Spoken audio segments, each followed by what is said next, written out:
بسم اللہ الرحمن الرحیم۔ السلام علیکم ورحمۃ اللہ وبرکاتہ۔ عابد راجہ چینل کی طرف سے آج میں اپنے دوستوں کو رسول اللہ صلی اللہ علیہ وآلہ وسلم کا ایک فرمان بتاؤں گا۔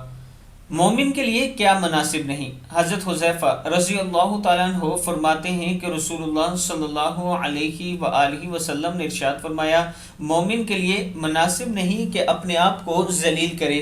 لوگوں نے عرض کی کہ اپنے آپ کو ذلیل کرنے سے کیا مراد ہے؟ تو آپ صلی اللہ علیہ وآلہ وسلم نے ارشاد فرمایا، جس آزمائش کو برداشت نہیں کر سکتا اس کے در پہ ہو۔ ابن ماجہ کی حدیث ہے، یعنی اپنے اوپر ایسا کام مسلط کر دینا جو وہ کر نہیں سکتا اور اس کی خواہش رکھتا ہو اور اس کام میں کود پڑتا ہو، ایسا کام نہیں کرنا چاہیے۔ اللہ تعالیٰ سے دعا کرنی چاہیے کہ اللہ تعالیٰ ہمیں آزمائش میں نہ ڈالے، اس لیے کہ ہم اتنے کامل نہیں کہ اللہ کے حضور ہم آزمائش کے دوران صبر کر سکیں۔